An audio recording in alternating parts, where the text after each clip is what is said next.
To examings daily dose of English में आपका स्वागत है। आज इस सेशन में हम करेंगे कोहेरेंट पैराग्राफ और fill in the blanks. Coherent paragraph क्या होता है? इस टाइम पे कई बार एग्जामिनेशन में नए नए पैटर्न्स देखने को मिल रहे हैं और इसमें जो लेटेस्ट पैटर्न देखने को मिल रहा है वो है कोहेरेंट पैसेज। उसमें आपको एक पैराग्राफ दिए रहेंगे 4-5 और बताना होगा कि इस पूरी स्टोरी में कौन सा एक ऐसा पैराग्राफ है जो स्टोरी से मैच नहीं कर रहा है, मतलब रेलिवेंट नहीं है, वो यहाँ पे ज़रूरी नहीं है या वो इस कहानी का हिस्सा नहीं है। देखने में सब सिमिलर लगेंगे लेकिन आपको पकड़ना है कि कौन सा नहीं है। फिल इन द ब्लैंक्स हम देख ही चुके हैं, हर एग्जामिनेशन में आता है, एसएससी, बैंकिंग या फिर कोई भी एग्ज़ाम और हो, चाहे कि नाबार्ड का एग्जामिनेशन हो, आरबीआई का एग्जामिनेशन हो, इवन आपका ये जो आरओ और एपीएफसी का एग्जामिनेशन है, इनमें भी फिल इन द ब्लैंक्स देखने को मिलते हैं। So let's start. जो पहला फिल इन द ब्लैंक्स है ये double fill in the blanks का क्वेश्चन है।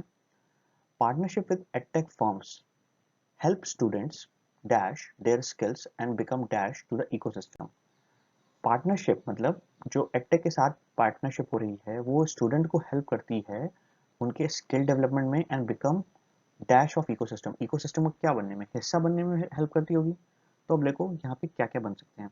होन, होन का मतलब होता है अपनी टैलेंट को और शार्प करना, ठीक है। Hone your talents, hone your skills कहते हैं। Relevant, their skills, hone their skills and become relevant to the ecosystem. Relevant मतलब उसके लायक, मतलब इकोसिस्टम के लायक बनता है। तो ये कुछ कुछ सही लग रहा है हमको, ये पॉइंट हम अभी रखते हैं। बाकी ऑप्शंस देखते हैं। अगला है model and master. Firm help students model their skills. Model their skills, model तो बनाते हैं, तो मॉडल देयर स्किल्स मतलब कोई हम अपने स्किल को मॉडल बनाते हैं क्या? नहीं, यहाँ पे हो ही नहीं सकता, ये चीज़ें ही नहीं ठीक हो रहा। And become master to the ecosystem. Ecosystem के मास्टर बन जाते हैं, मतलब वो पार्टनरशिप करते ही इकोसिस्टम के पार्टनर बन जाएंगे। तो ये चीज़ एकदम गलत दिख रही है। अब यहाँ पे देखिए दूसरा वाला है polish and controlling. Firms help student polish their skills, कुछ कुछ ठीक है, and become controlling to the ecosystem. क्या आप इकोसिस्टम को कंट्रोल करने लगोगे, आप उसके मालिक बन जाओगे? ऐसा भी नहीं है, ये भी गलत है। उसके बाद अगला जो ऑप्शन है वो ये है love and bigger. Firms help student love their skills. अरे स्किल लव कौन करता है? मतलब स्किल को आप इम्प्रूव करते हो, खराब होता है आपकी स्किल, लेकिन स्किल लव, ये चीज़ भी गलत हो गई। नेक्स्ट ऑप्शन इज क्या है? Characterise and cogs. Characterise their skill, ये भी गलत है। तो हमारे पास ऑप्शन क्या बचा? ए वाला, और सही ए हो जाएगा। देखिए जब हम पेपर में सॉल्व करते हैं तो हम सारे नहीं देखेंगे, अगर हमको सही चीज़ मिल गई है तो हमका इनफ कॉन्फिडेंस हमको रखना है, हमको सरसरी निगाहों से बाकी चीज़ भी एक बार देख लेना है कि अगर ये बैठ सकता है कि नहीं। तो यहाँ पे आंसर ए हो जाएगा। नेक्स्ट देखते हैं। To believe that the problem of dash journals on UGC white list is the sole issue dash awaiting dash in the university would be naive. मतलब ये विश्वास करना कि जो प्रॉब्लम है जर्नल के साथ और यूजीसी, यूजीसी जो हम जानते हैं ना, white list is the sole issue awaiting dash in the university would be naive. मतलब उसका वेट करना, नाइव मतलब क्या होता है? बचकाना हरकत होता, ठीक है। ऑप्शन देखिए क्या है? To believe that the problem of dangerous journals. Dangerous journals, dangerous journal क्या होता है? तो ये यहीं खत्म हो जाता है, ये गलत हो जाएगा। डेंजरस जनरल कुछ नहीं होगा। जनरल क्या होती है? जो एक किताब लिखी रहती है या नोट्स बनाए रहते हैं, जनरल्स होते हैं। Next, to believe that the problem of silly journals. यार ये क्या बात हुई? सिली जनरल्स मतलब क्या बेवकूफ़ वाली जनरल लिखी गई है? On the UGC white list is the sole issue awaiting visit in the university. यार विजिट करने थोड़ी ना जाना है यूनिवर्सिटी में, यहाँ पे प्रॉब्लम की बात हो रही है। अगला ऑप्शन देखिए, to believe that the problem of dubious. Dubious journal मतलब, डूबियस जनरल मतलब कुछ हद तक ये चीज़ सही हो सकती है। डूबियस का क्या मतलब होता है? डूबियस का मतलब होता है जो घुमाने फिराने वाला हो, मतलब स्ट्रेट फॉरवर्ड नहीं हो, जिसमें गलत इंफॉर्मेशन लिखी हो, सही चीज़ नहीं लिखी हो, ठीक है, दैट इज डूबियस। कि हम बात कुछ कह रहे हैं और एक्सप्रेस कुछ कर रहे हैं, हम दिखा रहे हैं कि हमारे सारे के सारे जनरल में हमारी सारी इंफॉर्मेशन करेक्ट है, बट एक्चुअल में जो डेटा है वो सारे गलत हैं, तो ये डूबियस जनरल हो गया। White list is the sole issue awaiting resolution. Wait कर रहा है रिजोल्यूशन का, मतलब सॉल्व होने का वेट कर रहा है इन the university would be naive, मतलब अपने से सॉल्व हो जाएगा, ये रिजोल्यूशन आ जाएगा, ये एक बचकानी हरकत होगी। ये क्वेश्चन, ये हमको ऑप्शन कुछ सही लग रहा है। नेक्स्ट ऑप्शन देखो, the two believe that the problem of future general. Future general क्या यार, हम बुक को फ्यूचर के बारे में लिखते हैं, फ्यूचर की जनरल कौन लिख देगा? फिर भी देख लेते हैं, sole issue awaiting development in the university would be naive, गलत है। अनलेस, नहीं useless, sorry, that the problem of useless journal, बिना काम की journal on the UGC white list is the sole issue awaiting help. Awaiting help नहीं होगा। देखो पहला वाला कुछ हद तक सही भी हो सकता था, लेकिन अवेटिंग हेल्प नहीं होगा। तो कुल मिला के हमारा ऑप्शन यहाँ पे क्या सही है, सी वाला सही हो जाएगा। क्यों? क्योंकि हमको ड्यूबियस और रिजोल्यूशन भी मिल रहा है। नेक्स्ट क्वेश्चन देखिए, having dash this victory new Delhi must now chart the future course of its dash with Pakistan. Having secured this victory, New Delhi must now chart future course of its relation with Pakistan। देखो ये option बहुत सही लग रहा है, क्योंकि हमने secure कर लिया अपनी जीत को, हमने अचीव कर लिया, और रिलेशनशिप को विद पाकिस्तान मैनेज करना है। हैविंग लॉस्ट दिस विक्ट्री, ये तो गलत हो गया, हम जीते हैं ना, विक्ट्री तो जीती जाती है, हारी फिर नहीं जाती है, वो तो फिर दूसरी चीज हो जाएगी। हैविंग फोर्टिफाइड, ये भी गलत है। हैविंग एक्सप्रेस्ड, हम एक्सप्रेस कर रहे हैं क्या कि हम जीत गए, पर नहीं यार, जीत पाई जाती है, एक्सप्रेस नहीं की जाती। जीत से खुशी एक्सप्रेस होती है। Enhanced, having enhanced this victory, हमने इस जीत को बढ़ा दिया। जीत को कैसे बढ़ाओगे, जीतोगे या हारोगे, जीत को बढ़ा नहीं सकते। तो कुल मिला के ऑप्शन हमारे यहाँ क्या सही होगा, ए वाला।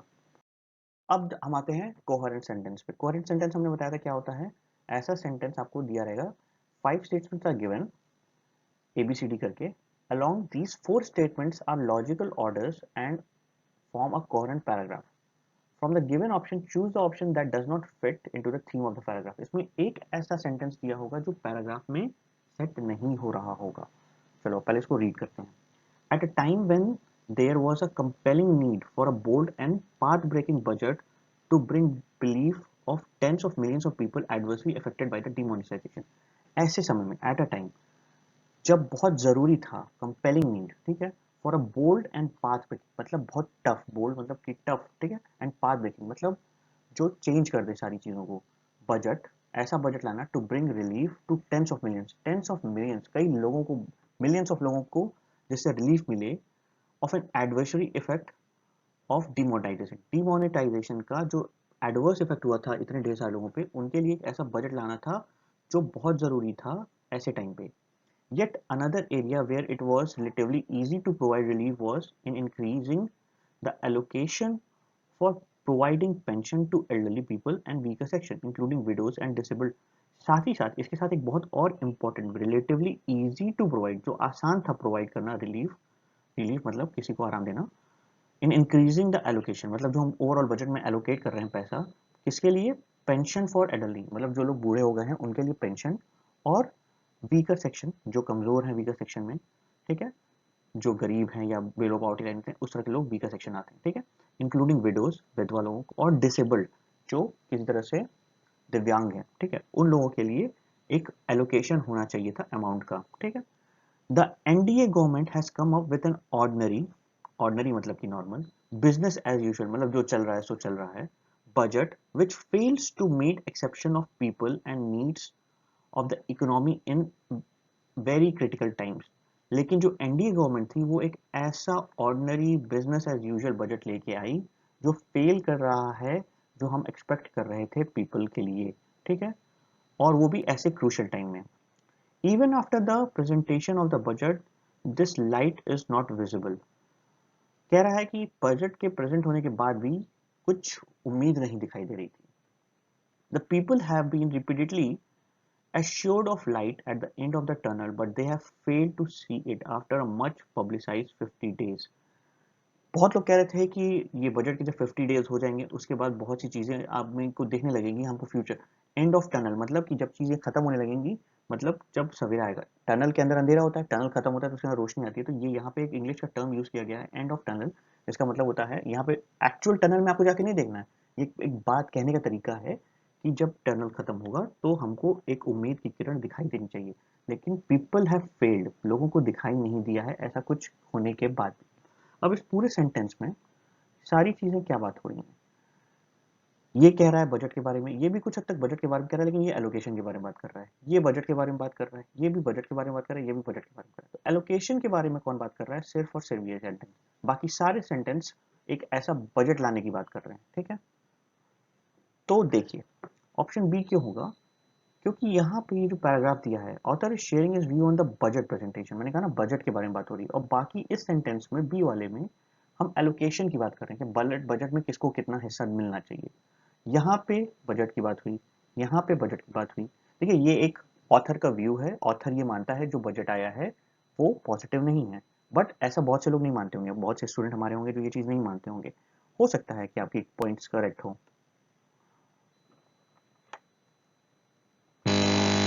बट इम्पॉर्टेंट ये पॉइंट है कि ये सारे के सारे आपको ऑप्शन तो ये चीज़ें एक नहीं है कि क्या ऑथर कहना चाह रहे हैं, आपको अपना पॉलिटिकल व्यू नहीं बोल सकते। यहाँ पर आपको सिर्फ इंग्लिश का नॉलेज चाहिए। कई बार बच्चे भावनाओं में खो जाते हैं, वो सारी चीज़ें नहीं करनी। इसके सिवा अगर आपको कोई डाउट और नहीं हो तो आप कमेंट सेक्शन में पूछ सकते हो। साथ ही साथ हमारे फेसबुक, इंस्टा और टेलीग्राम को फॉलो करें।